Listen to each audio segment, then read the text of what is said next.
ओम शांति। आज साकार महावाक्य 30/7/2026। मधुर संतानगण, बाबा भली निरंकारी एवं निष्काम सेवाधारी आउ कई नुहंती। सारा विश्वर राजत्व पिलामानंकु देई निजे बानप्रस्थरे रही जाती। प्रश्न, बाबांकर केउं संदेश सारा विश्वर तुम मानकु ही जणाइबाकु हेबो? उत्तर, समस्तंको जणाओ जे तुमे दुखकर्ता सुखकर्तांकर संतान अट। तुमे केबे हेले काहाकु दुख देवा उचित नुहे।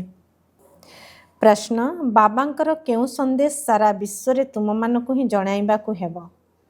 उत्तर, समस्तंको जणाओ जे तुमे दुखकर्ता सुखकर्तांकर संतान अट। तुमे केबे हेले काहाकु दुख देवा उचित नुहे। तुमे सुखदाता बाबा को मने पकाओ, तांको अनुकरण कर, तेबे आधा कल्प पाई तुमे सुखधाम को चली जीवो। एही संदेश समस्त को देबाकु हेबो। जो माने एही संदेश को जीवन रे धारण करिवे से माने 21 जन्म पाई माया द्वारा अचेत हेबारु मुक्त होई जिवे। गीत हमारे तीर्थ न्यारे है। ओम शांति। मीठा मीठा आत्मिक पिला माने ए गीतर अर्थ मध्य बुझी जाइछंती। आम आत्मा मानकर सीए पिता अटंती, मुख्य है आत्मा। एबे तुमे पिला माने जानिछ आत्मार आमर आत्मा परम पिता परमात्मा का सम्मुख रे बसीछि। तुम मानकर सोल अर्थात आत्मा सुप्रीम सोल बा परमात्मा को सम्मुख रे बसीछि। तुमर तो निजर शरीर अछि।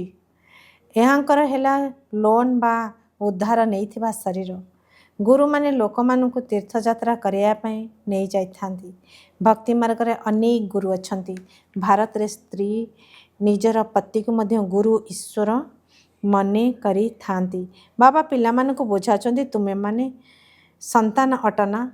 जानुछ जे आमे अविनाशी पितांकर संतान अटु। पुनर्बार अविनाशी संपत्ति नेबा पई आसीचु। एबे आमको सद्गति प्राप्त करिबार अछि। एथिरे तो संपूर्ण निश्चय अछि ना। सारा दुनिया दुर्गति रे अछि, पतित हो जाइछि। पावन हेबा पई बाबा को डाकुछंती। तेबे भारत रे अनेक गुरु अछंती। कहार 100 जन अनुगामी थिबे तो आउ कहार 500 मध्य थिबे, कहार पुणी 50 जन मध्य थिबे, कहार लक्ष लक्ष कोटि कोटि मध्य थिबे। जेपरी आगा खां ने खोज संप्रदाय गुरु अटंती। तांकर मध्य केते अनुगामी अछंती। सेमाने तांको केते सम्मान देइछंती। से जहाँ भी करुथांतु किंतु तांकर बहुत सम्मान रहिछि। भक्ति मार्ग रे गुरु अनेक अछंती। सेमाने मध्य क्रमान्वय रे थांती। कहार कहार तो प्रचुर धन आय होछि। आगा खां का तो बहुत रोजगार होई थाए। तांका शिष्य माने तांको हीरा रे ओजन करी दान देइथिले। निकित रे गोटिए पटे हीरा रखिले एवं अन्य पटे गुरु आगा खां को बसाइथिले। जदि एते हीरा दान करछंती तेबे तांको पाखरे केते हीरा नथिबो। आजिकाली बहुत सुनारे मध्य ओजन करी दान दौछंती। आउ गोटिए हेला प्लाटिनियम, जहा को सोना ठारू मध्य अधिक मूल्यवान अटे। सेथिरे मध्य ओजन करी दान करिथिले। गुरु मानकर देखो केते मर्यादा रहिछि। एही गुरु तो अनेक अछंती। तेबे एही सद्गुरु को तुमे कौन देब? तांको कौन ओजन करिब? तो हीरा रे ओजन करी दान करिब? तांकर ओजन होई परिब? तांकर निजर तो ओजन किछि नाही। शिव तो हेले बिंदु, तुमे मध्य तांकर ओजन करि परिब? तुमे कौन तांकर ओजन करि परिब? तुमर ए गुरु केते आश्चर्यजनक अटंती। सबुठारु हल्का, बिल्कुल सूक्ष्म अटंती। तुमनकर गुरु हेले जणे तुमे जानिछ शिव बाबा तो दाता अटंती। भगवान केबे किछि नियंती नाही, सिए तो देइछंती। समस्त ईश्वरंकर उद्देश्य रे दान करथांती। तेणु भाबी थांती परवर्ती जन्म रे यार प्रालब्ध मिलिबो। कामना तो रखी थांती। तेबे इया तो हेले बेहद्र पिता।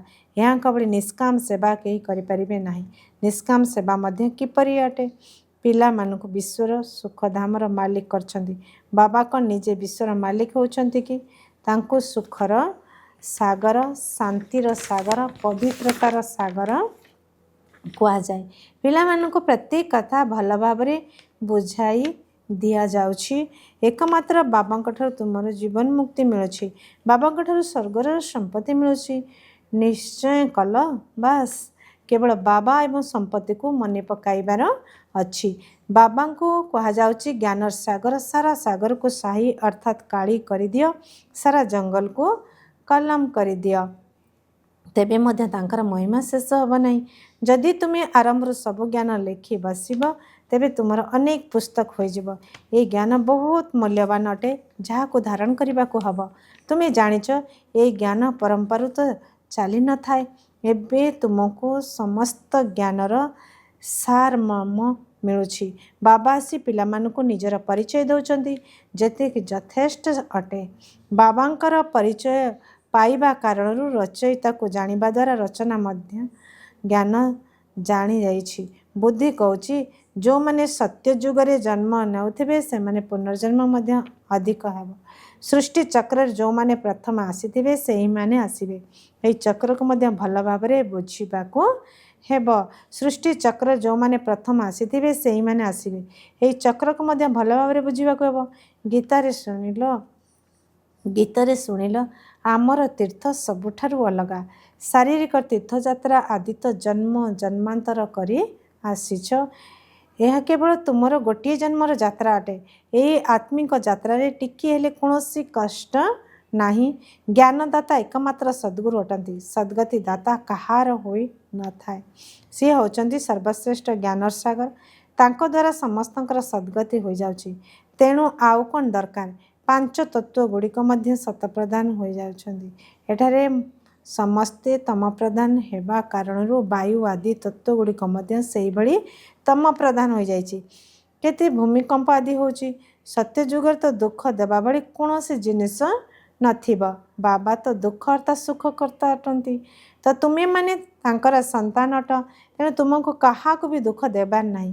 ସମସ୍ତଙ୍କୁ ଏହି ସୁଖ ପାଇବାର ରାସ୍ତା ଦେଖାଇବାକୁ ହେବ। ଏବେ ବାବା କହୁଛନ୍ତି ତୁମକୁ ସମସ୍ତଙ୍କୁ କେବଳ ସୁଖ ହିଁ ଦେବାକୁ ହେବ। ବାବା ତୁମକୁ ଅଧାକଳ୍ପ ପାଇଁ ଏହିଭଳି ସୁଖ ଦେଉଛନ୍ତି ଯାହାକି ସେଠାରେ ଦୁଃଖର ନାମ ରହିବ ନାହିଁ। ତୁମେ ଜାଣିଛ ବାବାଙ୍କଠାରୁ 21 ଜନ୍ମର ସମ୍ପତ୍ତି ପ୍ରାପ୍ତ କରିବା ପାଇଁ ଆମେ ଏଠାକୁ ଆସୁଛୁ। ତୁମେ ବିଦ୍ୟାର୍ଥୀ ଅଟ ନା? ତୁମ ମନରେ ଅଛି ଯେ ଆମେ ଶିବବାବାଙ୍କଠାରୁ ସ୍ୱର୍ଗର ସୁଖ ନେଉଛୁ। ତେଣୁ ସବୁ ଦୁଃଖ ଦୂର ହୋଇଯିବ। ବାବା ଆମକୁ ଜାଗୃତ କରିବା ପାଇଁ ସଞ୍ଜୀବନୀ ବୁଟି ଦେଉଛନ୍ତି ଯାହାକି 21 ଜନ୍ମ ପର୍ଯ୍ୟନ୍ତ ତୁମେ କେବେ ମୂର୍ଚ୍ଛିତ ହେବ ନାହିଁ। ଏହି ସଞ୍ଜୀବନୀ ବୁଟି ହେଲା ମନ୍ମନା ଭବ। ସମସ୍ତଙ୍କର ସଦ୍ଗତିଦାତା ଏକମାତ୍ର ବାବା ହିଁ ଅଟନ୍ତି। ତାଙ୍କୁ ନିରାକାର ନିରଙ୍କାରୀ କୁହାଯାଏ। ଯାହାଙ୍କର ଶରୀରରେ ବାବା ଆସୁଛନ୍ତି ସିଏ ମଧ୍ୟ ସାଧାରଣ ଅଟନ୍ତି। ବାବା କହୁଛନ୍ତି ପ୍ରିୟ ସନ୍ତାନଗଣ ମୁଁ ତୁମର ଆଜ୍ଞାଧୀନ ପିତା। ବଡ଼ ଲୋକମାନେ ସର୍ବଦା ଏହିଭଳି ଲେଖିଥାନ୍ତି ମୁଁ ଆଜ୍ଞାଧୀନ ସେବକ। ନିଜ ପାଇଁ କେବେ ହେଲେ ଶ୍ରୀ ଲେଖନ୍ତି ନାହିଁ। ଆଜିକାଲି ତ ଶ୍ରୀ ଶ୍ରୀ ଲେଖି ଦେଉଛନ୍ତି। ନିଜେ ନିଜକୁ ଶ୍ରୀ ଶ୍ରୀ ଲେଖି ଦେଉଛନ୍ତି। ଆତ୍ମିକ ପିତା ହେଉଛନ୍ତି ନିରାକାରୀ ନିରଙ୍କାରୀ। ଏବେ ତୁମେ ତାଙ୍କ ସମ୍ମୁଖରେ ବସିଛ ଏବଂ ଜାଣିଛ ଯେ ଆମର ପିତା ଶିକ୍ଷକ ସଦ୍ଗୁରୁ ଅଟନ୍ତି। ବାକି ଭକ୍ତି ମାର୍ଗର ଅନେକ ଗୁରୁ ଅଛନ୍ତି। ଗୁରୁମାନଙ୍କର ମଧ୍ୟ ଗୁରୁ ଥାନ୍ତି କିନ୍ତୁ ଶିବ ବାବାଙ୍କର କେହି ଗୁରୁ ନାହାନ୍ତି। ଇହ ସତ୍ ପିତା ସତ୍ ଶିକ୍ଷକ ସଦ୍ଗୁରୁ ଅଟନ୍ତି। ତୁମେ ଜାଣିଛ ଆତ୍ମା ହିଁ ସଂସ୍କାର ଧାରଣ କରୁଛି। ବାବା ମଧ୍ୟ ଆତ୍ମା ଅଟନ୍ତି ନା? ସେ ଗୁଣର ଭଣ୍ଡାର ଅଟନ୍ତି। ତୁମ ଆତ୍ମାମାନଙ୍କର ଗୁଣ ଭିନ୍ନ ଭିନ୍ନ ଅଟେ। ଏହି ସମୟରେ କେଉଁ ଗୁଣ ତୁମ ମଧ୍ୟରେ ଅଛି ସେହି ଗୁଣ ସବୁ ବାବାଙ୍କର ଅଟେ। ପୁଣି ସତ୍ୟଯୁଗରେ ତୁମର ଦୈବୀ ଗୁଣ ହୋଇଯିବ। ବାବା ଜ୍ଞାନର ସାଗର ସ୍ନେହର ସାଗର ଅଟନ୍ତି। ଶ୍ରୀକୃଷ୍ଣଙ୍କର ମହିମା ଅଲଗା ଅଟେ। ଶିବ ବାବାଙ୍କୁ ଷୋଳକଳା ସମ୍ପୂର୍ଣ୍ଣ କୁହାଯିବ ନାହିଁ। ସେ ତ ସର୍ବଦା ସ୍ଥିର ହିଁ ଅଟନ୍ତି। ବାବା କହୁଛନ୍ତି ଏହି ଉପାଧି ତୁମେ ମୋତେ ଦେଇପାରିବ ନାହିଁ। ମୁଁ କ'ଣ କେବେ ବିକାରୀ ହେଉଛି ଯେ ପୁଣି ସର୍ବଗୁଣ ସମ୍ପନ୍ନ ହେବି? ମୋର କ'ଣ ଏହାଙ୍କ ଭଳି ଅର୍ଥାତ୍ ଶ୍ରୀକୃଷ୍ଣଙ୍କ ଭଳି ମହିମା କରିବ? ଏ ଜ୍ଞାନକୁ ଯିଏ କଳ୍ପ ପୂର୍ବରୁ ଶୁଣିଥିଲେ ସେହିମାନେ ହିଁ ଆସିବେ। ଏଠାକୁ ଆସି ବାବାଙ୍କଠାରୁ ଶୁଣିବେ ଏବଂ ବାବାଙ୍କୁ ମନେ ପକାଇବେ। ଶେଷ ସମୟରେ ସମସ୍ତେ ହାୟ ହାୟ କରି କାନ୍ଦିବେ। ତାପରେ ଭାରତର ଜୟ ଜୟକାର ହୋଇଯିବ। ଏବେ ତୁମେମାନେ ଯାତ୍ରାର ରହସ୍ୟ ମଧ୍ୟ ଜାଣିଗଲଣି। ଏହି ଆତ୍ମିକ ଯାତ୍ରା ପରେ ପୁଣି ତୁମେ କେବେ ହେଲେ ଏହି ମୃତ୍ୟୁ ଲୋକକୁ ଫେରିବ ନାହିଁ। ଦୁନିଆରେ ତୀର୍ଥଯାତ୍ରା କରି ପୁଣି ଘରକୁ फेरी आसी अनेक मनीष स्नान आदि करने जाउछंती। भक्ति देख केते विस्तार रही जेपरी वृक्ष केते विशाल होता है किंतु मंजी अति छोट सेपरी भक्ति मध्य केते विस्तार रही ज्ञानर गोटे बुड़ मध्य सद्गति करि देई थाए। भक्ति करी करी तलकू खसबार आधा कल्प लगी जाई थाए। एठारे तुमको सीढ़ी चढ़िया पे गोटे सेकेंड लगुच। ए संगम जुगर लिफ्ट केते भल तलू एकदम ऊपर को निज घर शांतिधाम को नहीं जाउची। याकू ही कहा जाए चरती कला सर्व का भला समस्तंकर सद्गतिदाता एक बाबा ही अटंती। एबे तुम्हें ज्ञान एवं भक्तिर पार्थक्य को बुझी पारुछ। तेबे ज्ञान भक्ति एवं वैराग्य रही ना। सन्यासी मानकर हौची सीमित वैराग्य। बाबा बुझाउछंती वैराग्य दुई प्रकारर अटे। गोटे हेला हद अर्थात अल्पकाल वैराग्य जहा द्वारा कौन सद्गति हुए ना। अन्यटी है बेहदर अर्थात वैरागी सदाकाल जहा द्वारा तुमार सद्गति हो जाउची। श्रेष्ठ रु श्रेष्ठ होगापाई तुम पिलामान को वर्तमान सद्गतिर श्रीमत मिली। एबे श्रीमत आधार श्रेष्ठ दुनियार स्थापना होची। ए दुनिया रावण मतरे चाली भ्रष्ट हो जाइए। एबे आमे श्रेष्ठ होचे ए सब कथा तुम्हें माने ही जानिच। दुनिया आदौ जानी नहीं तुम पाई तो कहते यही ब्रह्मा कुमारी माने विनाश कराइबारे निमित्त अटंती। प्रकृति विनाश तो निश्चिंत हम नहीं प्रकृति तो विनाश तो निश्चिंत हम यह द्वारा ही तो कल्याण होबार अच्छी। कल्याणकारी बाबा जेते बेले आसंती सेते बेले महाभारत लड़ाई लगी थाए। लोक माने कहिबे आमे कहितलु ना ब्रह्मा कुमारी माने विनाश कराइबे तो निश्चिंत भाव में विनाश तो हेबार ही अच्छी। पुराणा दुनियार विनाश हम आम नुआ दुनिया स्थापना करुचु। पुराणा दुनिया परे नुआ तो निश्चिंत हम कल्प कल्प विनाश हुए तेबे जाई भारत रे स्वर्गर द्वार खोलिब। किंतु सेमाने बुझिबे किपरि आग को गले बहुत लोक बुझिबे। बाबा जेतेबेले आछंती सेतेबेले सारा पुराणा दुनिया सुहा हो जाए। तुम्हें ये यज्ञ तो आश्चर्यजनक अटे जो थे आहुति पड़बार अच्छी। यही कथा मध्य तुम्हें ही जानिच आउ केही जानी नाहांती। विजय तो पांडव मानकर ही हम आउ समस्ते विनाश होइजिवे।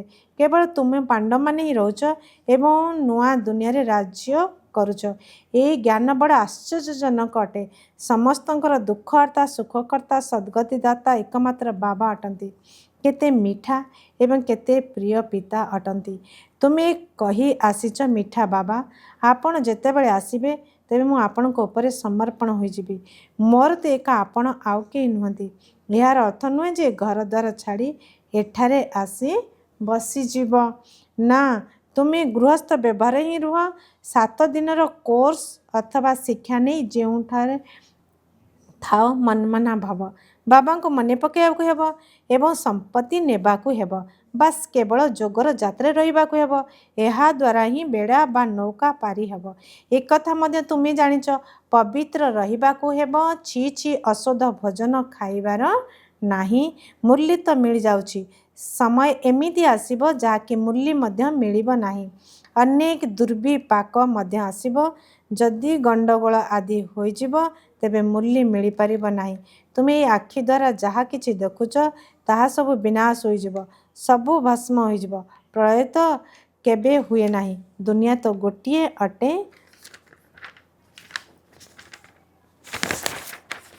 जहा कि नुआरू पुराणा होइथाए। नुआ दुनिया पुराणा दुनिया कहा जाए।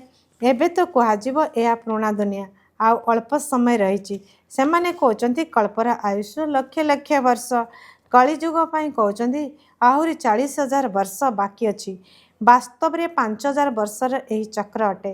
तो बुद्धि रे समस्त ज्ञान भरी रही। मनुष्य तो संपूर्ण पत्थर बुद्धि ही अटंती। अभिनेता होई जदि ड्रामार रचयिता एवं निर्देशक को जानी नथिब तेबे ताकू कौन कहाजिब। विश्वर इतिहास भूगोल किपरि पुनरावृत्ति होची ताहा तो जानिबा उचित ना। जो माने भल भाव रे जानिछंती बुद्धि रे धारण करी अन्य मानकू धारण कराउछंती से माने सर्वोच्च पद प्राप्त करुछंती। बाबा कहउछंती जो ज्ञान मो पाखरे थिला ताहा बे तुमको दउची। ड्रामार नियम अनुसार मु ताहार पुनरावृत्ति करुची। मोर मध्य ड्रामा रे अभिनय रही भक्ति मार्ग मध्य मोर अभिनय रही एवं तुमको आसी निजर परिचय एवं रचनार अर्थात सृष्टिर आदि मध्य अंतर ज्ञान दौछि मु ड्रामा बंधन रे बंधा मु तो थरे मात्र ही निजर परिचय दे सृष्टि आदि मध्य अंतर ज्ञान शुणेबा पई आसुछि। अच्छा धारणा पई मुख्य सारांश 1 नंबर बाबांका भली आज्ञाकारी हेबार अछि केबेले कौनसी कथारे निजर अहंकार देखाइबा उचित नुहे निराकारी एवं निरंकारी होई रहिबार अछि। 2 नंबर पिता शिक्षक और सद्गुरु यही तीन संबंधर पार्थक्य को जानी निश्चय बुद्धि होई श्रीमत रे चलिबाको हेबो आत्मिक यात्रा रे रहिबाको हेबो।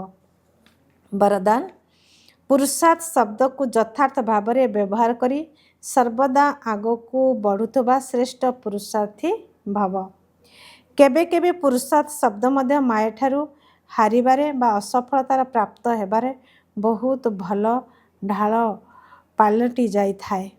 आजिर वरदान पुरुषार्थ शब्द को यथार्थ भाव में व्यवहार करी सर्वदा आगो को बढ़ुवा श्रेष्ठ पुरुषार्थी भाव केबे केबे पुरुषार्थ शब्द मध्य माया ठारू हारिबार बा असफलतार प्राप्त हेबार बहुत भल ढाल पालटि जाई थाए।